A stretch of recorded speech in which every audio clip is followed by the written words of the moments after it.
Welcome to the C-Suite podcast with me, Russell Goldsmith. I'm here at MPE Berlin, Europe's largest merchant payments conference, where we're producing the show in partnership with Ecommpay, a global acquirer, payment gateway and orchestrator that offers fully customizable payment solutions to its clients. I'm going to be interviewing a number of the speakers and attendees from the event, and I really hope you enjoy the show. So I am joined by Fabian Mansfeld, the Chief Acceptance Strategy Officer at EPI. Fabian, let's start with a quick intro to EPI and its goals. Sure, thank you for having me. EPI, European Payment Initiative, is backed by 14 of the biggest banks in Europe and 2 of the biggest acquiring service providers, Nexi and Berlin. And we are building a new payment solution for Europe to create a unified solution in this very heterogeneous world of payments in Europe, and having a real European solution backed by European providers and with the input of European merchants and also customers, so really to find the right balance for our market. And what does your role involve? I do have the very complicated title, as you said, so Chief Acceptance Strategy Officer, Yeah. But that means basically, so as a scheme, which we are, our clients are banks. So on the issuing and the acquiring side, like it is in a four-party scheme, known also from the card world or Ideal in the Netherlands. And but the product we are building is for end consumers and merchants. So these are the parties that are using the product, which are then sold to them by their banks and acquirers. And I'm kind of responsible to prep this market on the acceptance side, so on the merchant side. So I'm going out, talk to merchants, educate merchants, try to create an engagement with the merchants. So not to build in an ivory tower a product, but really have the input of, okay, what's going on currently with existing payment method? What is it best to know? What works best from other payment method? And because we do not need to reinvent the wheel. So that's something where we say, okay, there are things that are working quite well, so we can use them as well. And there are things that are to be improved, and so we improve these. So what are the payment innovations that you're bringing to the market at the moment then? The solution we are building is based on instant payment. So SCT-Ins is an infrastructure we are using for settlement and clearing. But to make SCT-Ins, so instant payment, ready for the commerce and for usage, you need to have a different layer on top, and this is what we are building. So we are building a platform which can be used for P2P, e-com, m-com, in-store transactions, and creating a layer that is enabling all these different channels and all these different features. So like you can have also guaranteed payments, subscriptions, deposits, and all these things you know from debit cards, but also other wallets like PayPal and so on. So that's what we are putting on top. And that is what we are combining, because you do not have these all-in-one package currently in Europe. You do have similar, but only in certain market and not cross-border. And what we are also saying, we want to create a European payment solution and not only one for the Eurozone. So what we are also intend is later on to have other European currencies that are able to work with this wallet, so that P2P, but also e-com, m-com transactions are working. But to go out onto the market, you need a brand name so that users can identify this and over the bank, so that every bank using the same name. And European Payment Initiative is just too complicated. So Vero is really our brand name and should be in the end the identification for us. So AP is more on the background then for the banks and for the company itself. But Vero is really the brand that end consumers but also merchants should know, where you go into the checkout and then you see the Vero button where you can click and then start the payment process. Do you think now's particularly an important time to have Vero in place given the changing political landscape? Absolutely. I think you should not dwell it down only to this moment, because payment is something that changes over time. So it will not happen within one legislation of the US government. This process of European sovereignty and the need for it started much earlier. So, of course, this is something that becomes more clear for a couple of people that we need to do something and should not make us completely dependent on non-European payment solutions. So this is something where this emphasizes the need for European solutions and for alternatives for merchants and customers. So what's it going to take to ensure that Vero competes with other American payment methods? We are not competing only with American payment methods. Yeah. And it's basically, it should be about the product itself. So having this new platform, all the use cases, and having this seamless integration for the merchant, so creating benefits for the merchant side. There's one integration, which is also, it's always the big elephant in the room, the pricing for the merchants. So that's also where we need to be competitive, but also creating on the customer side one identification with the brand, which is wallet, which can then be also integrating other added values. So, for example, also combining the different benefits from the different countries. So in Belgium, meal vouchers are very important, which can be also used in this functionality in the other countries. Pay by link, express checkout functionalities are important.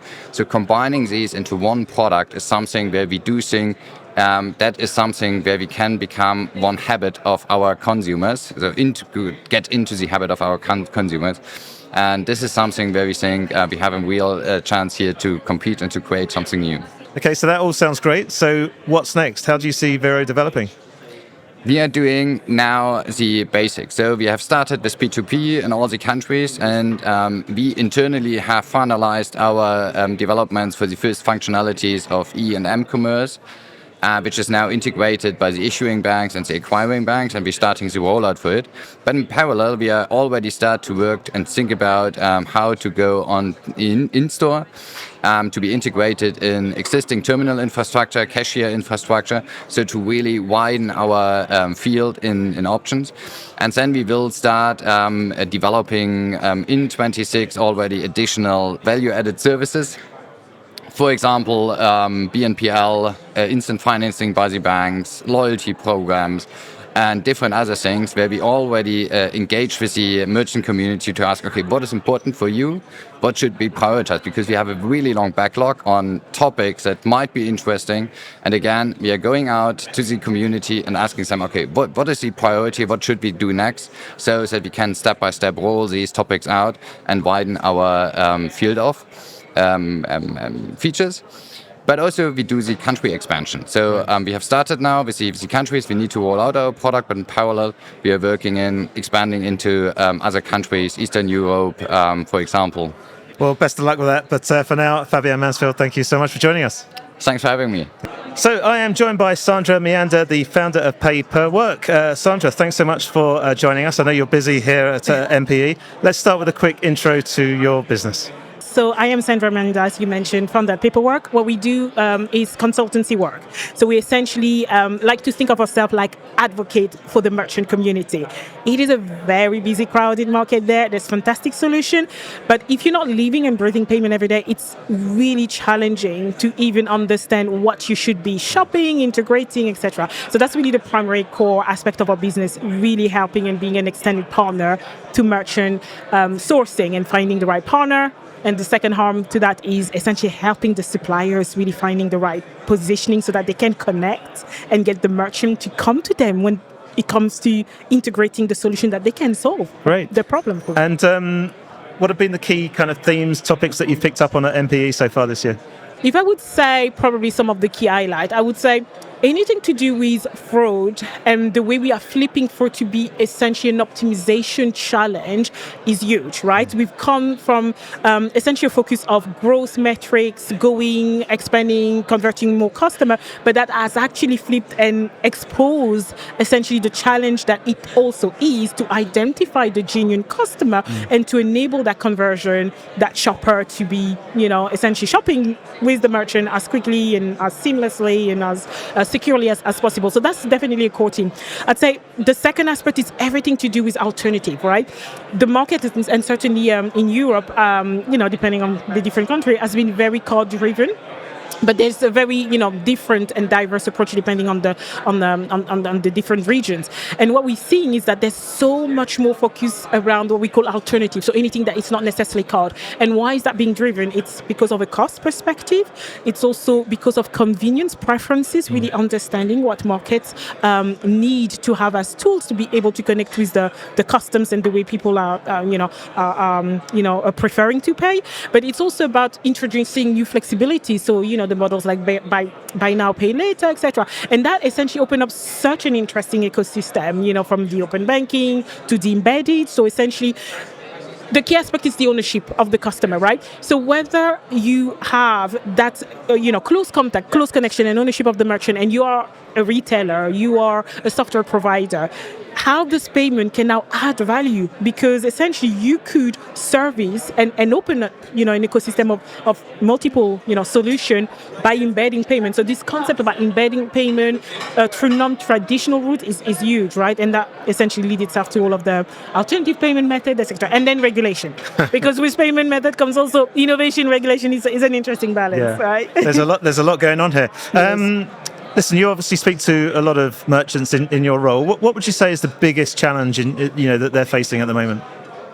I think very different depending on the vertical. So I have traditionally very much focused on the hospitality, so like the big hotel groups, a bit of work within the airlines and some of the ancillary services, surrounding travel, and of course the traditional pure player e-commerce retailer, because there's been a huge focus about shifting between the in-person to the digital and then back to the in-person, right? And creating that kind of like omni-channel unified environment that enable all of those touch points to coordinate and to enable to have that visibility, traceability has been huge and interesting as a concept, but not necessarily easy to implement. So I've seen from a retailer focus that there's been a lot more about this consolidation. How do we bring the whole environment into a way that we don't have to keep multiple platforms, multiple interfaces, just to understand who are our customers and how can we, sort of upscale, with them being already in touch with us.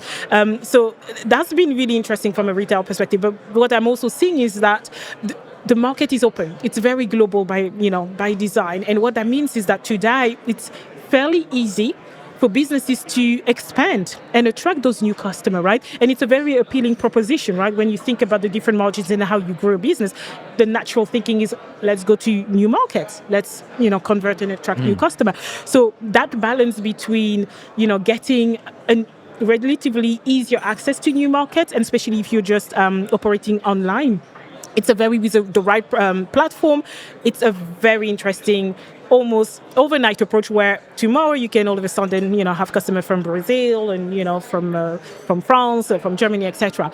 But that is, again, coming to a point I said earlier, really balanced with optimization, which sits within that risk element. It's equally, if not, taking more center stage, the security aspect of it, to then underpin the right user experience. How do you create the right strategy that protects your business, that drives the right flow of revenue to enable you to grow, but without killing the experience that you're getting to your customer?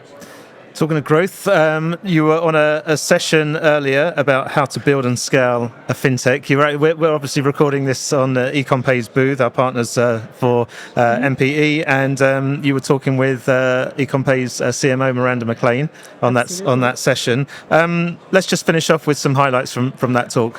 It was definitely a highlight for myself as well. I absolutely love. First and foremost, because it's a topic that I'm really passionate about. Right? It was all about, if you look at the landscape that we have today, and you compare that to 10 years, or even just 10 years ago, it's very different. There's such an acceleration of newcomers. The technology are enabling literally pretty much anyone to start coming and playing into this payment arena. And that's creating, and equally as important, is how do you then make yourself known, stand up? I've been in the industry for about, 15 plus years, and it's been very interesting to see shifting from the traditional big names. Typically a merchant, when they go through an RFP, they would have some of those big names easily listed out and okay, we need to speak to such and such, right? But what we have today is that there is such a focus on genuine value. How do you solve my problem? And solving my problem doesn't mean that you are the biggest player out there. Doesn't mean that you have the biggest, brand mind share, right, across the ecosystem. It's very much about driving that value, that authenticity, that connection. But how do you do that, right? That is fundamentally a huge problem today, because there's so many different ways to integrate. It's really different from one player that serves 80% of your ecosystem. Merchants are increasingly going through shopping, cherry picking and building their infrastructure with what makes sense, right? And that requires essentially that the providers that stand a chance to play a part into the requirement of that merchant need to be visible. How do they do that? How do you go to market? How do you stand out? How do you, get your specialty out? And that was the conversation. So it was not just from like the established player, but like from a real small fintech that is just coming into the market, that's just got, to that MVP level. How do you scale up? How do you go to market and balance between the branding positioning, the product enhancement, get attractive enough to secure more investment into your business, but equally, keep bringing the growth, injecting the flow, and this whole piece, it was that. Sounds great. Well, listen, really appreciate you sharing that info with us. But for now, Sandra and Mianda, thank you so much for joining us. It's been a pleasure. Thank you for having me. Thank you. Okay, I'm now joined by Antony Jordan, Head of Payments and KYC at ODDSET Sportwetten. Antony, let's start with a quick introduction to the business. So ODDSET is a licensed sports betting operator here in Germany. We operate solely online. For a long time, we operated in a retail space as well, with the lottery organizations in Germany, where you could place cash bets. And with the advent of regulation in the German gambling market for online sports betting, we moved online, closed down all of the retail last summer, right in the middle of the Euros, which was an interesting time to do so. We've gone from strength to strength online, and we have continual growth. It's a very good market, a very good industry, and always a fun time. Good to hear. Now, obviously, you're working in a heavily regulated market, gambling, of course. What are the payment challenges that exist in such a market? Yeah, this, like you say, it's a heavily regulated market here in Germany, which is good for player protection, of course. They know that they have strength from the regulator, that we are completely compliant with every bit of regulation. But there are some challenges, of course. So, for example, one of the key sort of challenges that we have is based around the regulation with all payments have to be made in the user's name. So customers register their account with ODDSET, and every payment method then needs to be checked with regards to ownership of that. For online banking, open banking solutions, and e-wallets, we can do that through the process of the deposit itself. But while Visa and MasterCard are still working on the name check solutions for their credit and debit cards with Visa and MasterCard, we have to verify the cards, manually. So we have images of those, and we make sure that the owner of the account is owning the card. So that adds a little bit of friction to the journey, So we don't see as much card traffic as we would expect, perhaps because of that. But, people also very much like to use open banking and PayPal here in Germany for their gambling purposes and for every other purpose as well with payments. But that friction certainly does allow them, a little bit of a challenge. We want to try and make it as easy as possible for them. And that's why I've been speaking to Visa MasterCard while we're here, seeing how soon we might see that name check solution, so we can make it a little bit more friction-free for customers, which would be very nice. And what about other kind of trends and innovations within payment technology? Are there any that you're looking at that you think could help your business moving forward? Yeah, there's a lot of different things with regards to trends. Cash is still king here in Germany. People still use a lot of it in offline solutions when they're out and about. And considering our retail background, a lot of our people are very used to betting with ODDSET with their cash. So we are investigating ways to be able to digitalize real currency. There are a number of providers in Germany we've had initial talks with. I will see what happens there, but that would be a very good trend that would capture the requirements of what our customers have said that they would be interested in seeing. One of the topics being discussed here, as you can imagine, is Vero, the European mobile payment system. It's coming in, as a replacement and an enhancement to GmbH in Germany, in particular, which was discontinued last year. What implications could that have for ODDSET? I think that it has very interesting applications. GmbH was a very well used payment method for us. Disappointing from a personal perspective when it was discontinued. Vero, with its pan-European sort of functionality, is definitely going to be something very interesting for the German market, for the European market. And once it hits a certain uptake, I'm sure that there will be we will have discussions about it and see where we will move forward with it. Whether or not we will offer it, I don't know. Whether it will be available for the gambling market, I am unsure at this time. But I think in my personal life, certainly it's a very interesting solution to look forward to. Great. Well, good to get your thoughts on that. But for now, Antony, Jordan, thank you so much for joining us. Thank you very much for having me. So I'm joined by Galit Michel, the VP of Payments at Forta. Galit, thank you so much Thanks so much for joining us. Should we start with a quick intro to the business? So Forta is a trust platform for digital commerce. We basically make sure that the fraudsters and any bad behavior will remain outside of the business, while the good customers will get the best customer experience that they deserve, will not be declined, will not see too much 3DS challenges or anything like that. And making sure basically good conversion for the business. Great. Now, you gave a keynote here at MPE today on AI in action, revolutionizing payment decisions. What would be great is if you can just talk us through kind of like a summary of all the kind of aspects that you spoke about in that session. So actually last year here we talked about using AI for fraud. And one of the big challenges is that AI is becoming very easy to use. So fraudsters can use it. And if as a business you're not using AI and you're just using rules, the fraudsters will use it to bypass your rules. So basically they win. So if the technology is so available to them, you must use AI as well. And we really what I focused today this morning is on using AI for payment. So the payment decisions is very complex. When you process a transaction, there are many decisions that you can make on every transaction. So there are actually 4 different decisions you have to make on every single transaction. So it starts by, do I apply 3DS on the transaction or not? Obviously super relevant for Europe with PSD2. Do I use network token or not? So we heard MasterCard talking about network token and the uplift for authorization rate, but not all the issuers support network token properly. Then do you use the debit rails, the local rails, which is much, much cheaper, but sometimes auth rate will not be as good maybe. And then the last one is also, if you have multiple processors, which processor are you using to process your transactions? So this becomes 4 different decisions you have to make on every transaction, and trying to manage manually all of these decisions just makes it impossible. Using AI, you can actually make the best combination of these 4 and make sure that your transaction will take the best route for the highest chances of success, while also trying to optimize for the cost. So most merchant would prefer higher auth rate, but you also want to make sure you are not just overdoing it with the cost.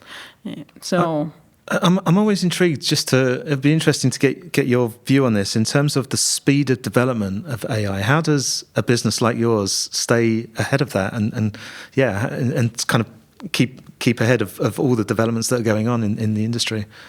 Yeah, so it's actually interesting. So Forta started 11 years ago, and it was the first company that actually took the world of fraud, which was very much heavy fraud rules. By then, I managed fraud almost 20 years ago. I had a whole team, was sitting there trying to work with the fraud rules. And Forta was the first company that said, No longer all these fraud rules. Real-time decisioning, look at all the data, understand the actual identity behind the transaction. And yes, maybe they are saying they are Galit, and maybe they look like Galit, but they are not Galit, so we don't want to let them in. But if it is Galit, it doesn't matter that it's 2 a.m. now, and Galit is buying for 10,000 euro. Because it is Galit, so she can do whatever she wants, like it's not risky. So Further started already more than 10 years ago from taking the fraud from rules to real-time decisioning. And that's the core of the company. So as the technology evolves, basically two things happen. So the technology really evolves, and today everybody's talking about AI and machine learning and all of this. And the other thing that happened is that our network and our data really grew. So today when a consumer comes to shop for the first time on a website, most of the time Further already knows that consumer because they shop somewhere else. So for us, they are not new anymore. And we know they're not fraudsters, and we know that my mom will not cooperate with the 3DS window, just because by the time she will find the SMS, find the code, she will get a timeout. But we also know she's not fraud. And we also know that her bank is going to be okay with an exemption to 3DS under the regulation. So why bother her now with the 3DS window? So when you take all this data that we have because of the network, and this is another thing that we talked this morning on the session, is you don't have to fight this alone. So merchant can only see the amount of data that they have, but the people outside are shopping in different places, so why not join forces and make sure that you stop the fraudsters and you allow the good customers in? So that's basically the core of our business, and as the technology evolves, we investigate a lot of resources in implementing more technology and understanding what we can do and improving the way that we do things with the evolve of the technology. What would you say is the single biggest challenge that your merchants are facing at the moment? So I think the biggest challenge basically is to be able to understand the identity behind the interaction. So identity behind the interaction, it's not just about the payment. I mean, the payment is a very important piece of it, but someone wants to register an account, they want to log into an account. Are they logging into their own account? Are they logging into someone else's account? They want to return something or the post-purchase. So at every interaction, you really need to understand who is actually the person behind the interaction. And today, with bots and with all the technology, it's very hard to know if it's legitimate or not, because even a bot can be a legitimate activity. So how do you know who is legitimate and who is not to make sure that you only stop the ones that you want to stop, and you're not stopping good people? And I would say the other side of it is then, okay, so you understand they are legitimate. There are so many tools out there today that you can use. How are you using them efficiently to make sure the best customer experience? So you have 3DS, you have network token, you have account updater, you have the debit rails, you have multiple processors, you can retry. So all these things cost money and impact auth rate. So how do you know even what to do anymore? The complexity just grew a lot over the past few years. Final question for you. Outside of AI, which obviously is a big part of the conversation and innovation and trends, but I was wondering, what other trends are you particularly focusing on at the moment?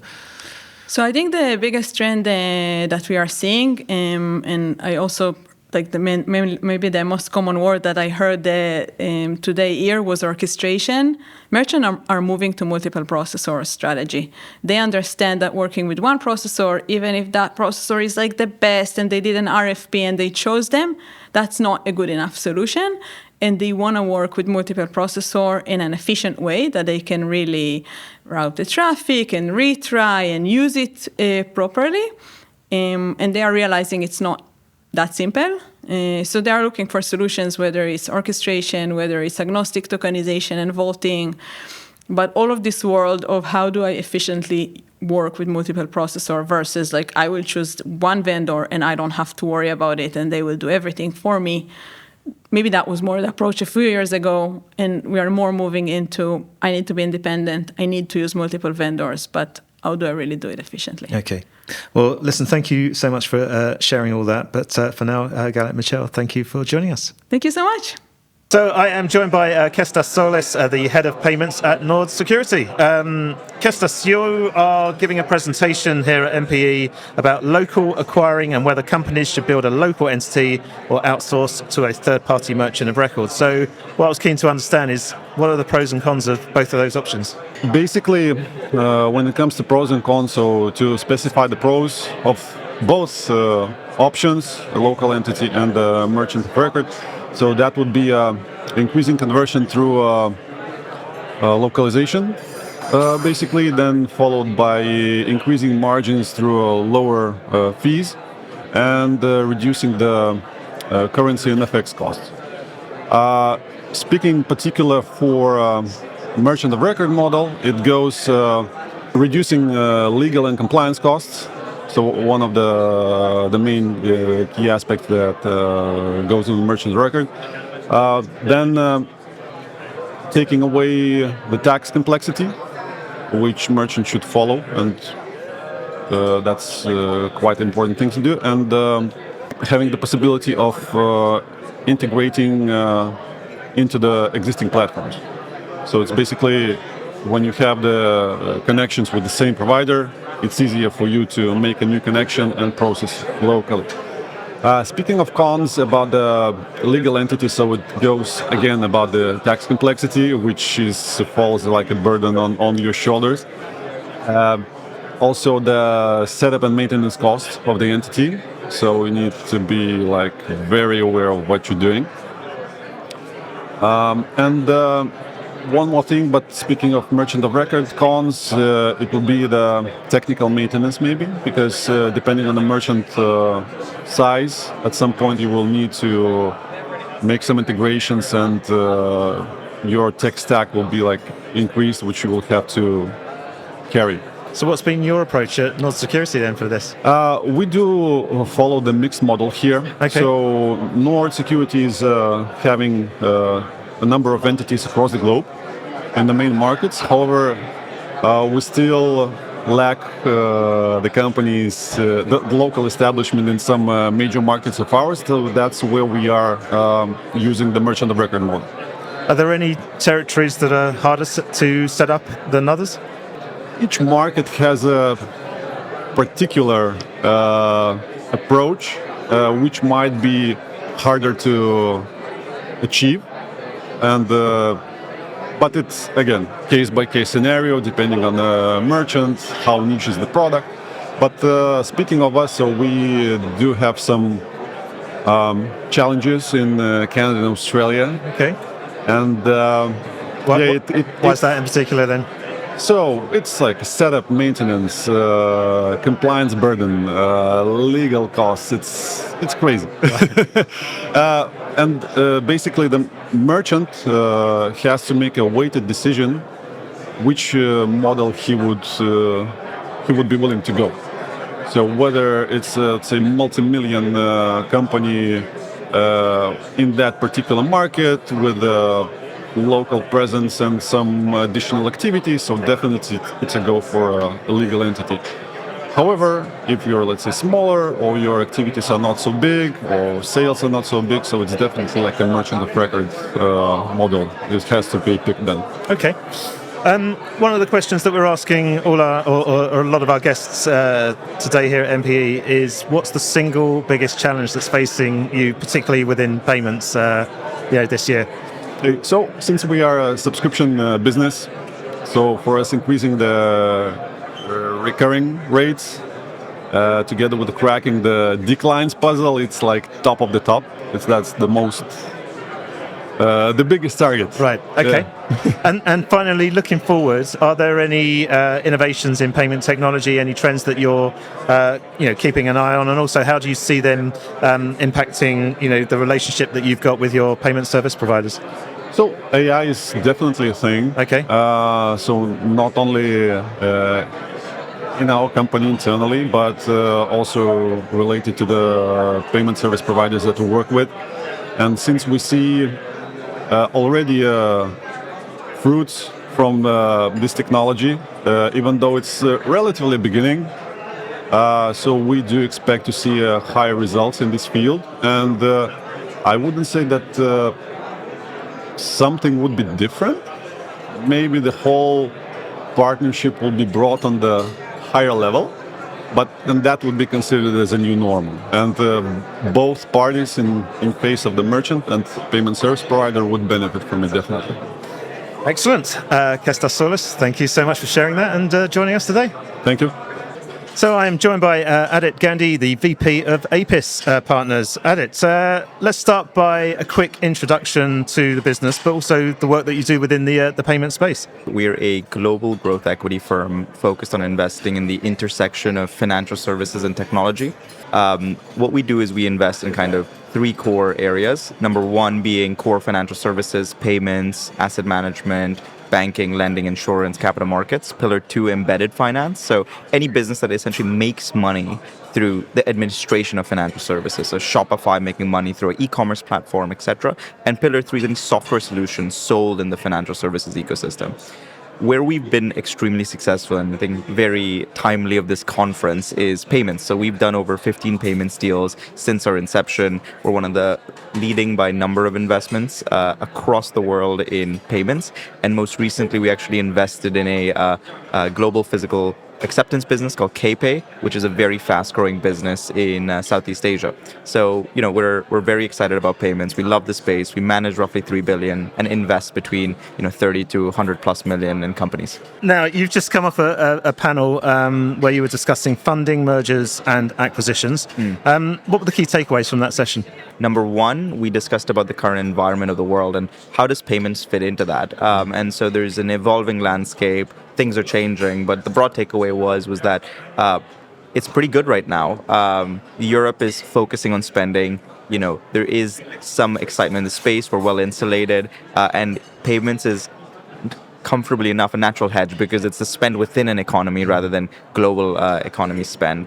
The second was discussing about the valuation environment and how do founders navigate this very interesting environment. And the key takeaway there was it's tough, but investors are there, strategics are there, and we do think that things are turning a corner right now, so very good excitement. I'd say then thirdly, a big area was around exit, how to approach it, what are strategics looking for, and really there what we spent a lot of time on the panel talking about was building the right relationships with the right exit counterparties, building a business that people want to buy and what are they looking to buy, and not just always building, what you think is the best product, best everything, but being mindful of what is it that is a gap in the market that somebody will want to pay you a premium for. And so that was a really good, robust discussion. I think mixed reactions to this from the founder side of the audience, but good reactions broadly. And then lastly was, the integrations of a M&A. Doing the deal is almost you just need to throw money at the thing. But once you buy it, what are you supposed to do? How are you supposed to integrate? Should you over-integrate? Should you under-integrate? Being strategic about it, because sometimes companies don't want to buy a fully integrated company as they want to extract that value themselves and combine it in the broader organization. So all the nuances around M&A was discussed. And yes, some healthy debate on the panel. What about trends and innovations in payment technologies? Are there any that you're keeping an eye on, particularly obviously from an investment perspective? I think now is a really interesting time to be in payments. I think driven by the competition, it's going to lead a lot of innovation. So I'll mention a few, but one of the big trends that at APIS we're following is the verticalization of payments. So what we see here is that software as a service, so offering in specific verticals, so whether it be hospitality, leisure, food and beverage, or healthcare, offering a very verticalized solution for them, but then combining and bundling with them other software suites within their product set. And so what you can do by that is offering a lower software cost, so it helps the business, and you charge your revenue through the take rate. And what that allows you to do is the merchant is anyways paying the take rate, but get your margin from there, but offer a better value for customer for the company. This is a trend that was done in the US, and it's now coming in Europe. And so we're really excited to back that. I'd say the second trend that we really like is B2B payments. we're seeing that a lot of innovation is happening through many different angles. So you see it through expense management, through Office of the CFO tools, and other kind of similar businesses that operate around the CFO. And what we can do is we can take these software businesses and plug in some financial services tooling, which is expense cards, B2B payments, bank account creation, e-invoicing, etc., to make kind of financial services revenue along with software revenue. And we think this is going to really disrupt the space and really provide a lot of value to businesses who have been leaking costs out where they shouldn't need to. And then lastly, I'd say is, and this may be a generic answer, but it's that at the end of the day, what we do is we support strong founders. And in Europe, despite highly competitive environments, businesses have managed to come and break through and make tons of money.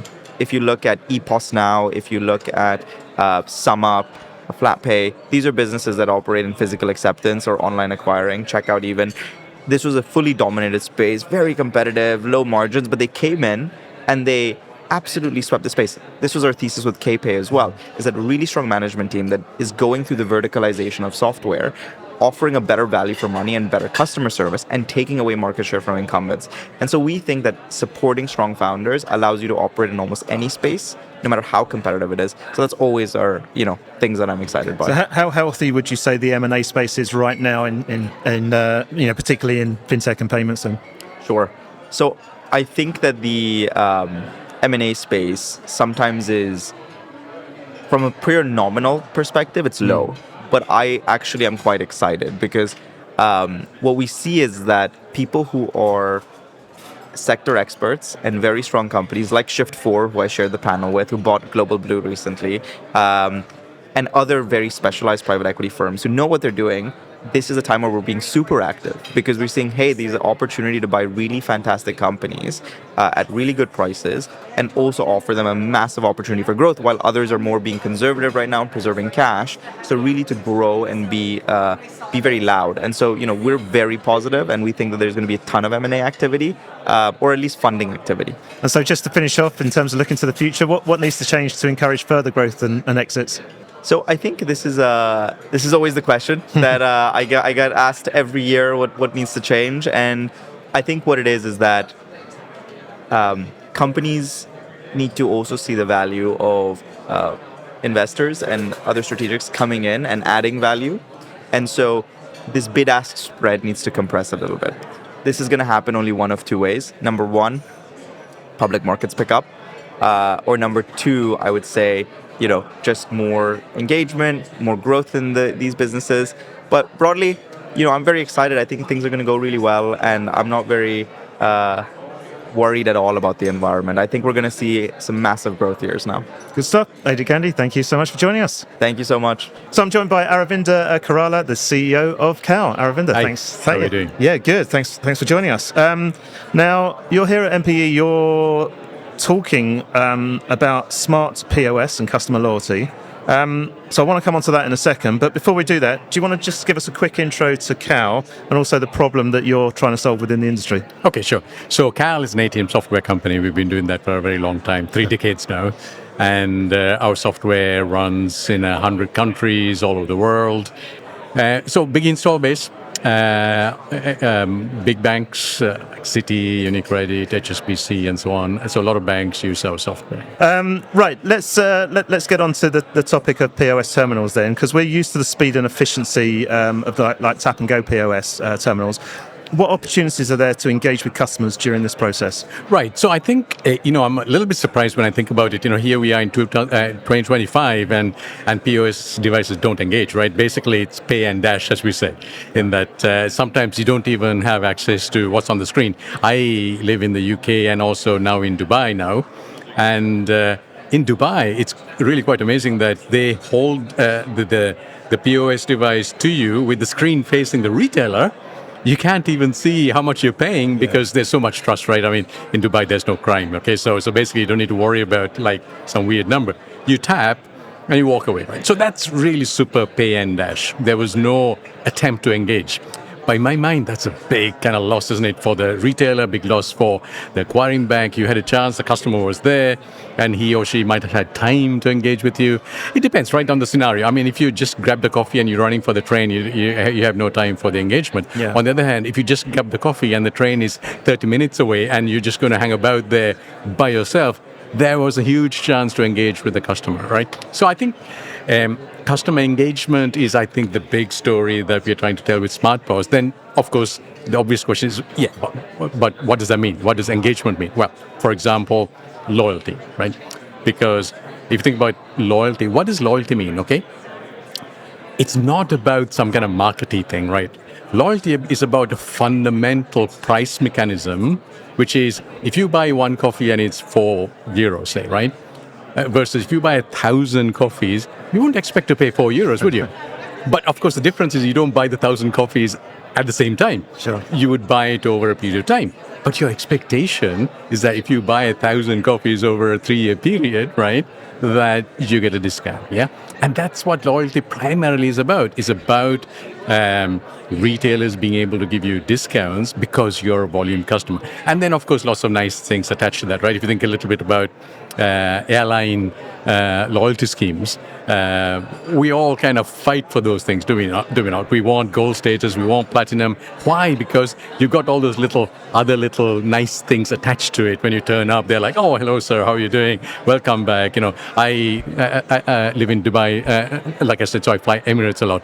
Wow, the welcome, incredible. Welcome back, sir. And then, you sit there and they come and they talk to you and they introduce themselves. Why does that not happen in retail locations, right? Why doesn't the manager come rushing out and say, oh, thank you, this is your 700th coffee, you're our gold customer. One of the reasons is because all these things are not linked together properly, right? They don't recognize their customers. They don't know that you've been there 700 times before. And it, Smart POS really is about moving away from just doing pay and dash.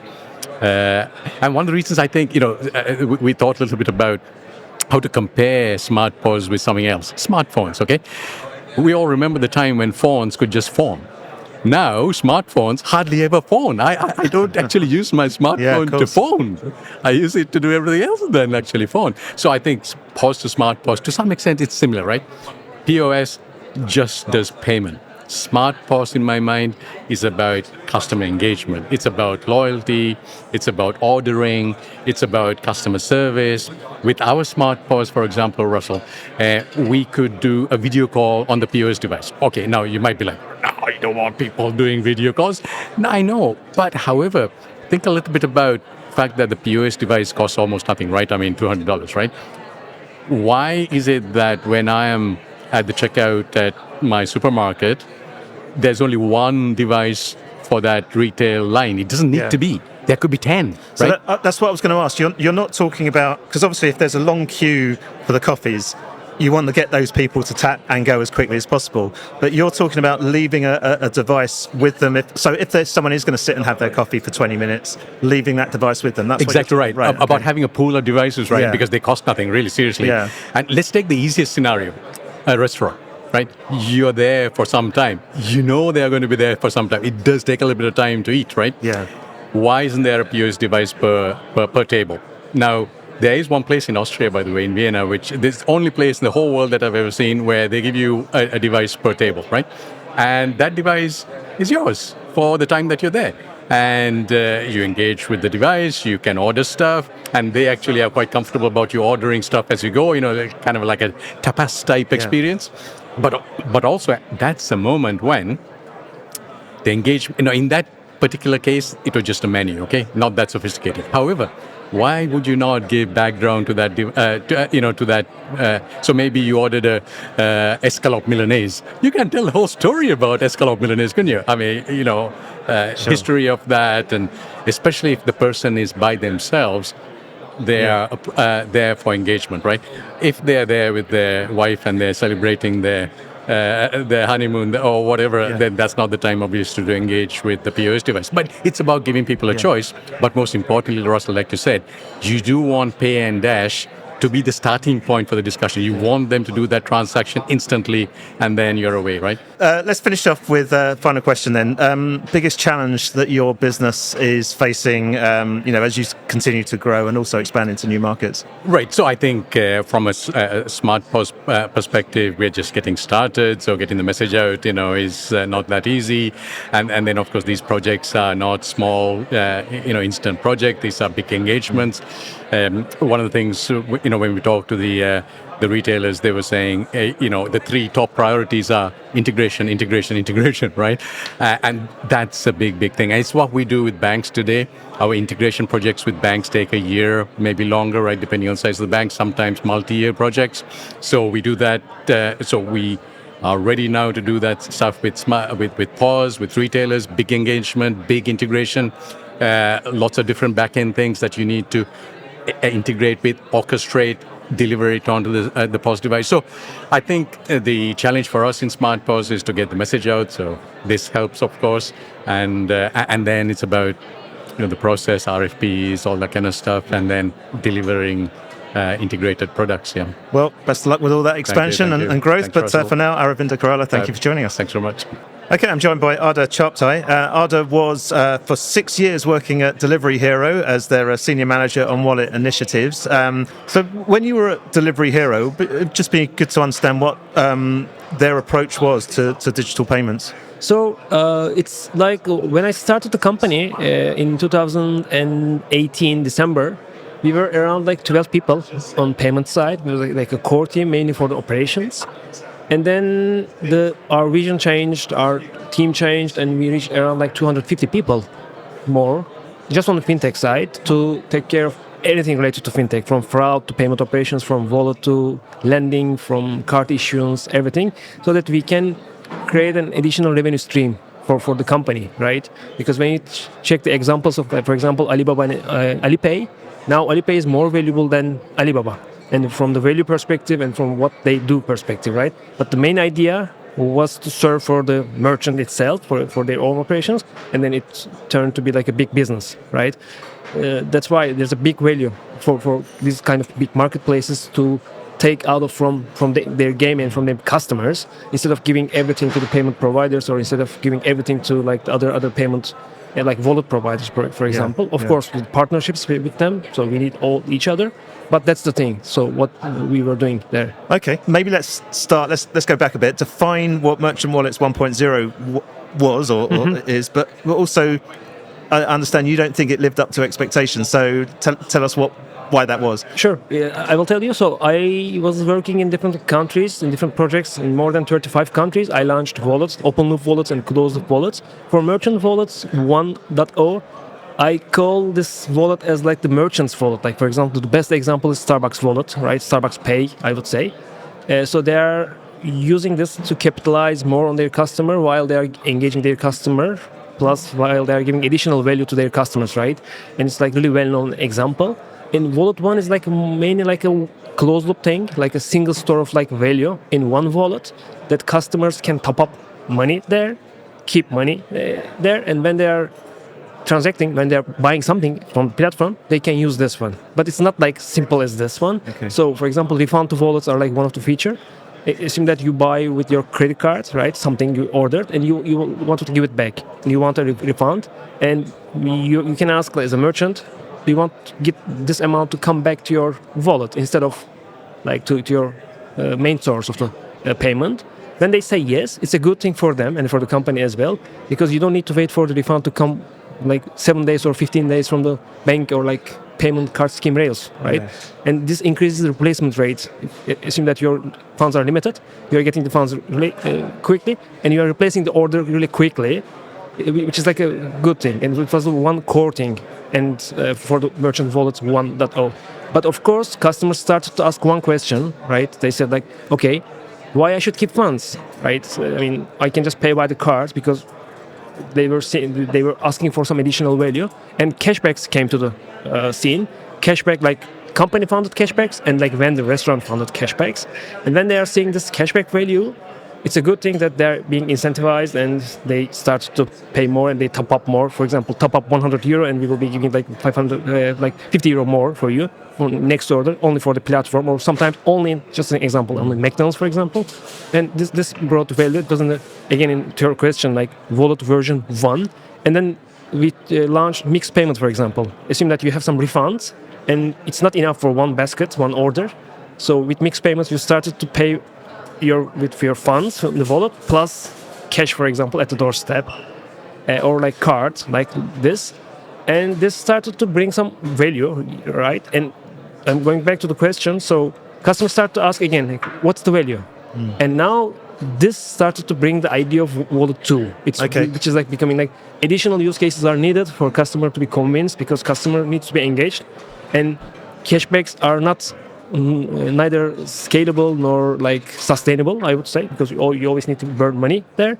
That's why these use cases are a bit like a teaser, I would say, of my session today. But I will be like introducing like this 2 concept. Yeah. Well, can you share a use case with us just for the benefit of this for this use podcast? Case, for example, you have funds right there, and from use case perspective, it's not a financial use case always. I mean, fintechs are trying. For example, you can pay your bills. That's really well known. You can ask for like additional card, or you can ask for lending, right? That's fine. But what I'm saying is like, you have funds, right? For example, Russell, you are based in the UK, right? And you're coming here, and just because of Brexit, no longer you're in the EU roaming program, right? You need to pay for your data. So, for example, eSIMs are like a strong thing that it's coming now. And in the wallet, what I'm saying is, in Wallet 2.0, there should be use cases like digital goods can be purchased like really quickly on this merchant's wallet platform with their balance. And they should be able to access this kind of like digital goods, like gift cards, right? Like highway like cards that we call it like vignettes in Europe, for example, like museum cards for local transportation cards, like this kind of stuff is the thing that it will change the game a bit, so that you can have funds and you can reuse these funds, and you can have more inclined to keep funds in your wallet. Like, for example, we were calling like Foodora wallet or like Panda Pay wallet. To keep more funds there and to be engaged more from the transactions, and companies can make additional revenues from this one on top of their business. Okay. You touched on a particular frustration of mine, having to pay for my roaming in the EU, but we could talk about that on another podcast. So let's look beyond wallets then. What any other emerging trends and innovations that you're particularly keeping your eye on closely, and also how they might collaborate with payment service providers, for merchants. So the thing maybe you're seeing and you're looking eye on the European market, this European identity wallet, and Europe's own wallet initiative EPI is like doing something there to just create one kind of like wallet so that people of the Europe can use easily. And from the identity wallet side, there's a plan of like creating this, not a plan, it's like really the product coming. So one identity wallet that you can use your identity in all the wallets, right? You don't need to do each and every time your KYC and going for onboarding processes, like really like a nasty kind of like a process to make things better. And this will bring additional convenience to the customer, because like when you are identified as a user, assume that you're buying something, right? And your age needs to be identified. You don't need to do by the card or something. If you're paying with the wallet, either you will be eligible because of your age to buy alcohol, for example, like beer from the supermarket, or like tobacco products, right? Or you're opening an account somewhere in a bank account, or like buying something that needs your validation of identity. If you're paying with the wallet, just because identity wallet is there, your identity is already verified, things will be like easier. But for this, I mean, I know Europe's track record in adding merchants to this kind of games is not that good, but this time they should add, right? Because now merchants are really aware of this thing and they really want to launch their wallets and want to be in the game. Only in that case, things will be, I would say, like really good and better for all of us.